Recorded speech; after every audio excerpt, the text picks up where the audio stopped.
नमस्कार, स्वागत है आपका द फोर्थ स्टेट यूट्यूब मंच पर। मेरा नाम है रविंद्र सिंह शोरान। 17 सितंबर को प्रधानमंत्री नरेंद्र मोदी जा रहे हैं मध्य प्रदेश। 17 सितंबर को उनका जन्मदिन भी है, लेकिन उनके जन्मदिन से एक दिन पहले 16 तारीख को उनको उपहार स्वरूप मध्य प्रदेश बंद का आह्वान किया गया है आरएसएस के एक अनुषंगिक संगठन के द्वारा।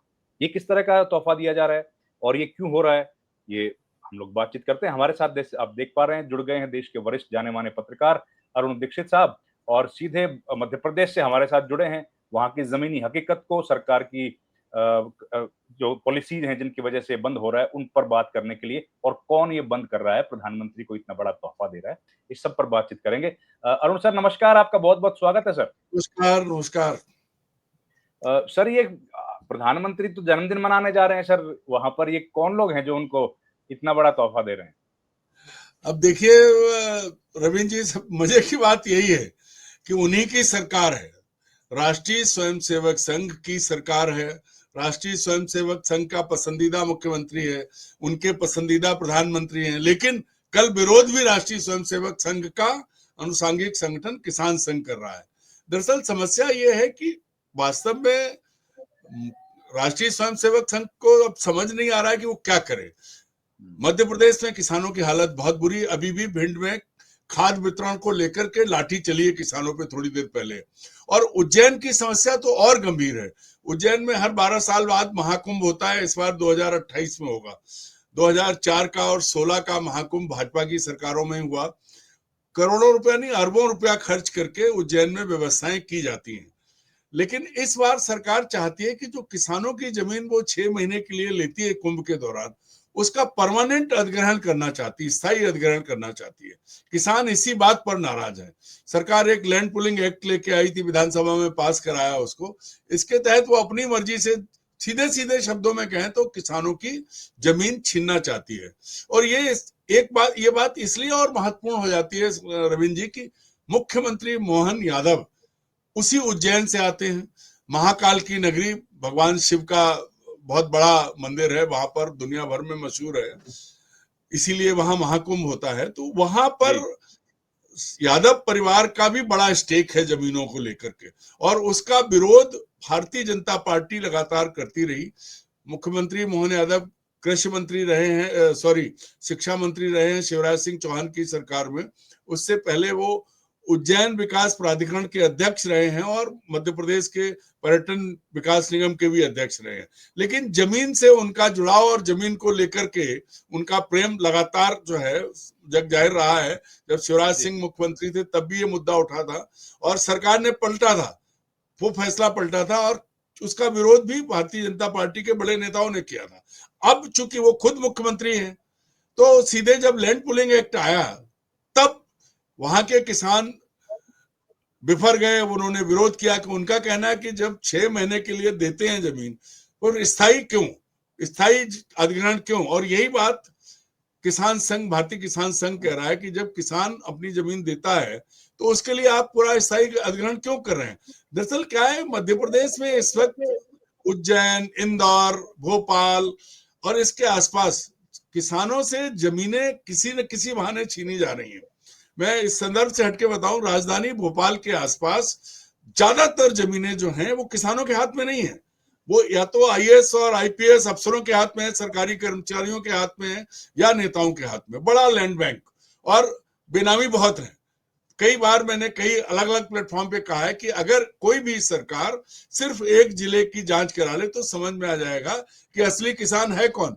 मजे की बात यह है कि भोपाल में तो अमिताभ बच्चन की भी जमीन है। ये भी खेल है। हाँ, तो यहाँ जो सबसे बड़ा उज्जैन का कारण है, वो नाराजगी का कारण है कि वो जमीन का परमानेंट अधिग्रहण, और वहां का जो लगातार जो चीजें उठ रही हैं वो सीधे सीधे मुख्यमंत्री की ओर इशारा करती हैं। तो ऐसे में संघ का सामने आना, दो मायने हैं उसके। एक, चूंकि मोहन यादव संघ की पसंद के मुख्यमंत्री हैं, सुरेश सोनी नाम के जो सज्जन हैं, जो संघ में 5 प्रमुख लोगों में हैं, वरिष्ठतम हैं, उनकी पसंद है, उनके शिष्य बताए जाते हैं। तो ये भी कहा जा रहा है कि कांग्रेस या दूसरे दल आंदोलन कर रहे हैं उससे पहले स्वयं खुद संघ करके, संघ का किसान संघ आंदोलन करे तो बाजी दोनों तरफ से अपने हाथ में रहेगी। अपनी ही सरकार है, अपना ही विरोध है। अन्यथा सीधी सी बात है, जब सरकार ने मोहन यादव को, संघ ने मोहन यादव को मुख्यमंत्री बनवाया है तो संघ सीधे सीधे कह सकता था कि आप हटिए, ये मत करिए। लेकिन आंदोलन का रास्ता किसान संघ के जरिए चुना गया, ये अपने आप में बड़ी बात है। और एक बात और आपको बताऊं, कल मतलब 14 तारीख को संघ प्रमुख मोहन भागवत जी इंदौर आए थे। इंदौर में एक पुस्तक के विमोचन समारोह में वो शामिल हुए थे।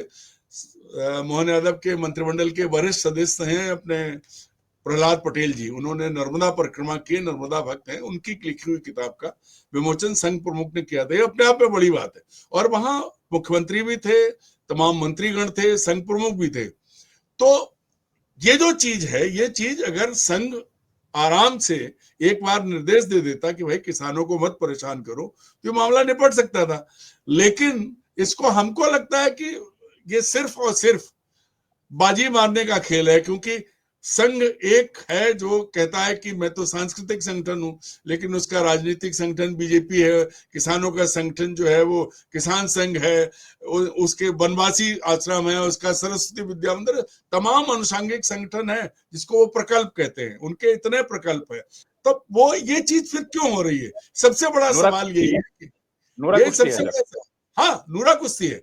और ये इसलिए कि कल को मुख्यमंत्री कह देंगे तो किसान संघ अपनी पीठ ठोक लेगा, यहां देखो मैंने तो। जो दूसरे अर्थात सबसे बड़ी समस्या है मध्य प्रदेश में, विपक्ष के नाम पे सिर्फ कांग्रेस है और कांग्रेस की हालत बहुत खराब है। हालांकि कांग्रेस के प्रदेश अध्यक्ष ने एक चिट्ठी लिखी है, उसमें ये मुद्दा उठाया है, लेकिन जमीन की बड़ी लड़ाई 2 दिन पहले वहां से उज्जैन में ही प्रदर्शन किया था कांग्रेस ने और किसान न्याय यात्रा शुरू की है। लेकिन जो दबाव बनना चाहिए सरकार पर वो नहीं बन पा रहा है। पर अगर ये इस फैसले से मोहन यादव पीछे नहीं हटे तो रविंद्र जी बहुत बड़ा नुकसान भारतीय जनता पार्टी को होगा ओवरऑल। क्यों? क्योंकि महाकाल की नगरी में इस तरह की चीजें, महाकाल बहुत ताकतवर देवता है, हम सब मानते हैं, और उनकी नगरी में पहली बार ऐसी चीजें हो रही हैं। अगर आप कहें तो आप कम से कम 5 घंटे का प्रोग्राम उज्जैन आके कर सकते हैं, इतनी अनियमितताएं उज्जैन में है। ऐसे खेल उज्जैन में हो रहे हैं और ज्यादातर जमीनों से इशारा मुख्यमंत्री की तरफ जाता है। मुख्यमंत्री अगर वहां के हैं उसके बाद हो रहे हैं तो कैसे हो रहे हैं? भाई थाने का सिपाही तक मुख्यमंत्री की पसंद का है, क्योंकि मुख्यमंत्री गृह मंत्री भी है, मुख्यमंत्री जनसंपर्क मंत्री भी है, मुख्यमंत्री खनन मंत्री भी है, मुख्यमंत्री सामान्य प्रशासन मंत्री भी है, मुख्यमंत्री भी है। मतलब ट्रांसफर, पोस्टिंग, माइनिंग, जनसंपर्क सब कुछ मुख्यमंत्री के पास है। तो वहां तो ऐसी चीज हो ही नहीं सकती अगर मुख्यमंत्री की शय ना हो या उनकी मंशा ना हो। अब तो संघ क्या करवाएगा? प्रधानमंत्री का जन्मदिन से एक दिन पहले का चुना गया है तो पीएम नाराज होंगे क्या सर? नहीं, देखिए पीएम का क्या है कि पीएम को सब मालूम है इस वक्त। अब 2 चीजों का फर्क तो है रविंद्र जी। दिसंबर से पहले ये था कि अब की बार मोदी सरकार, मतलब 24 की दिसंबर से पहले, उसके बाद आई, अब एनडीए सरकार आ गई, 400 का आंकड़ा खत्म हो गया है। तो आप देखिए चारों तरफ से संघ खेल रहा है प्रधानमंत्री के साथ अलग अलग जगहों पर। तो ये खेल है, इसको खेल कहेंगे। और मेरा मानना है कि प्रधानमंत्री जो करने आ रहे हैं वो भी, मोहन यादव अपने नंबर बढ़ाना चाहते हैं। वहां भी देखिए किसानों की हजारों एकड़ जमीन, ताकि सरकार के पास बहुत सारी जमीनें हैं, लेकिन प्रधानमंत्री मित्र पार्क है, उद्योगपति को वहां जमीन दी गई है। अभी 1100 एकड़ जमीन 91 उद्योगपतियों को अलॉट हुई है। अपनी तरह का पहला पार्क है जो वहां, जिसका प्रधानमंत्री धार जिले में उद्घाटन करेंगे। तो इससे पहले बहुत सारे इन्वेस्टर्स मीट हुए थे, क्योंकि 2000 दिसंबर 2003 में उमा भारती के जरिए भाजपा की सरकार आई थी। उसके बाद शिवराज सिंह चौहान लंबे समय तक मंत्री रहे, करीब 17 साल। उन्होंने बड़ी कोशिश की, लेकिन एक उपलब्धि इंडस्ट्री के नाम पे नहीं है। एक उनके अपने बुधनी क्षेत्र में जरूर ट्राइडेंट और एक ओसवाल की मिल लगी हुई है। बाकी मध्य प्रदेश में जितने इन्वेस्टमेंट के दावे हुए वो पूरे नहीं हुए हैं। कहीं भी नहीं है, कहीं ऐसा नहीं है। जो पुराने औद्योगिक क्षेत्र थे, चाहे वो भिंड जिले का मालनपुर हो, चाहे वो रायसेन जिले का मंडीदीप हो, चाहे वो धार जिले का पीथमपुर हो, ये जहां कहीं भी हो, बहुत ज्यादा जिसको कहें फ्लोरिश किया हो वो नहीं हुआ है। उद्योगों की स्थिति अच्छी नहीं है, और इसको लेकर के अब ये नया प्रयोग है। हमने कहा कि भाई 1 साल बाद देखेंगे कि क्या हुआ। जमीनें तो दे दी गई, जमीनें पड़ी हुई हैं बहुत सारे। मुझे जानकारी है, एग्जैक्ट नहीं बता सकता। अनिल अंबानी को बहुत सारी जमीनें लौट की गई थी, लेकिन वो नहीं आए अभी तक। अब उस जमीन का क्या हुआ मैं अभी नहीं बता पाऊंगा। इस तरह कागज पे बहुत कुछ होता है। मैं मान के चलूंगा, और मैं उम्मीद करूंगा कि प्रधानमंत्री जी जब आ रहे हैं, तो वो जो धार जिले में, चूंकि वो पूरा पिछड़ा इलाका है, इनके वहां आने ट्राइबल के है ना बाद, सर, धार तो ट्राइबल है ना। वहाँ ट्राइबल बेल्ट है वो। तो वही कह रहा हूं कि अगर ये पार्क डेवलप होता है और वहां जैसा कि दावा है 3 लाख लोगों को रोजगार मिलेगा, तो बहुत अच्छी बात होगी। लेकिन अब तक का जो इतिहास है, जो ट्रैक रिकॉर्ड है, तो मुझे तो उम्मीद बहुत कम है। तो आखिरी सवाल सर, ये लैंड पूलिंग वाला जो मामला, इसमें जमीन अधिग्रहण करना शुरू कर दिया है क्या सरकार ने, या ऑलरेडी कर चुकी है? नहीं, इसी की तैयारी थी, अभी पिछले सत्र में ही किया है। वो करना चाहती है, अभी विरोध शुरू हुआ है, अभी कर नहीं पाई है। और उसमें तो तैयारी है पैसा, कोई करना। मुआवजे का भी प्रावधान नहीं है उसमें, तो डेवलप करके देंगे वो प्रावधान है। नहीं नहीं, ये मुआवजे का प्रावधान है, लेकिन आप दोगुने रेट पे दे रहे हो। आप समझो, आप, हम और आप सब किसान घरों से आते हैं। खेती छिन जाने के बाद क्या करेगा? कहाँ जाएगा किसान? बराबर। कितनी दूर जाएगा? और देखिए, सब जगह से खेती छिन रही है। भोपाल के आसपास किसानों की जमीनें बिल्डर्स ने ले ली, सरकार ने ले ली, तो वो दूर के इलाकों में गए। अब दूर दराज भी, अब पिछले सालों में जमीन की कीमतें बहुत बढ़ गई हैं मध्य प्रदेश में, सब जगह। इसीलिए क्योंकि किसानों की जो प्राइम लोकेशन की जमीनें थी, या तो वो इंडस्ट्री के लिए एक्वायर कर ली गई, या बिल्डर्स ने खरीद ली, या किसानों ने अपने आप अच्छे दाम पे बेच के वो दूर चले गए। तो खेती तो लगातार कम हो रही है। बराबर। सबसे बड़ी चीज ये है, किसानी घट रही है, रकबा घट रहा है, खेती का अब लगातार चीजें, करेक्टर बदल रहा है। पहले सोयाबीन बहुत होता था, सोयाबीन स्टेट था, अब नहीं है। नहीं। सबसे बड़ी चीज ये है, जी क्या सर। करिएगा आप? और सरकार इसकी तरफ जो है वो ध्यान भी नहीं ध्यान दे नहीं। रही है। बराबर। ठीक। जी सर, थैंक यू, धन्यवाद आपका। बहुत डिटेल में, इसका तफ़सील से आपने बताया। और प्रधानमंत्री का जन्मदिन है, उस दिन 1 दिन पहले ये घटना हो रही है, तो ज़ाहिर है ये खबर बहुत महत्वपूर्ण थी हमारे दर्शकों तक, और सीधे आपने दी, क्योंकि आप वहाँ बैठे हैं ग्राउंड ज़ीरो पर, तो दर्शकों को और डिटेल समझ आई। आपका बहुत-बहुत धन्यवाद sir. Thank you very much. नमस्कार।